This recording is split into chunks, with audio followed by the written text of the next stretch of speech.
السلام علیکم، drama serial زندگی کا سہارا کی نیکسٹ ایپیسوڈ میں آپ لوگ دیکھیں گے کہ قدر کے صبر کا پیمانہ لبریز ہو رہا ہے اور اب وہ صدمے سے نکلنا شروع ہو چکی ہے آہستہ آہستہ، اور اسے اب سب کچھ سمجھ آ رہا ہے کہ حماد کے بھائی بھابھی اس کے بزنس پہ قبضہ کرنا چاہ رہے ہیں، اور حماد نے جس طرح سے اس قدر کی مدد کر کے اس کا ساتھ دے کے بزنس کھڑا کیا تھا، یہ دونوں میاں بیوی اس پہ قبضہ کرنا چاہ رہے ہیں، اور اب تو گروسری کے بہانوں سے پیسے ہی مانگنے لگے ہیں۔ اب قدر نے کام کرنے کی حامی تو بھر لی ہے، لیکن اسے یہ نہیں پتا ہے کہ سارا کام اس کو کرنا پڑے گا، اور یہاں تک کہ حماد کی بھابھی اس سے برتن وغیرہ بھی دھلوائے گی، لیکن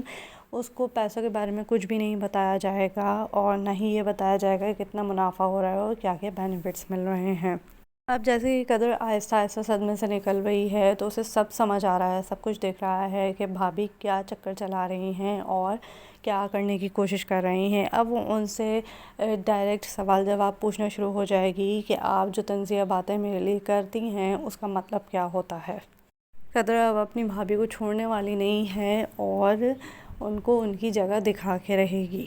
اسی کے ساتھ ہی بہت جلد قدر کو ایک خوشخبری ملے گی کہ وہ ایکسپیکٹ کر رہی ہے، اور وہ اب اس کے جینے کا سہارا بن جائے گا، اور وہ اسی کے لیے جیے گی اور اسی کے لیے اپنے بزنس کو پھر سے کھڑا کرے گی اور دوبارہ سے اس بزنس کو چلائے گی، اچھے سے اس کو ٹائم دے گی،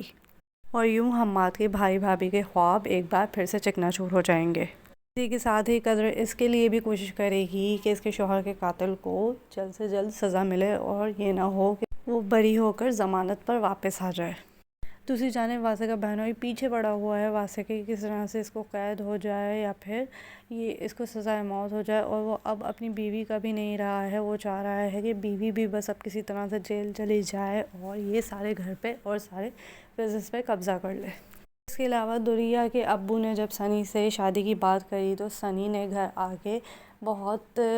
پیار سے اور بہت مان کے ساتھ منع کر دیا کہ تایا جان، آپ کے ہمارے اوپر بہت احسانات ہیں، لیکن میں دریہ سے شادی نہیں کر سکتا ہوں کیونکہ میں نے اس کے بارے میں کبھی ایسا سوچا نہیں ہے۔ اور دریہ کی امی تو بہت زیادہ خوش ہوں گی، لیکن ابو ناخوش ہوں گے کیونکہ وہ چاہتے تھے کہ ان کی بیٹی کا گھر ایک بار پھر سے بس جائے۔ تو اگر آپ کو میری ویڈیو اچھی لگی تو لائک کیجیے گا اور چینل کو بھی سبسکرائب کیجیے گا۔ تھینک یو، اللہ حافظ۔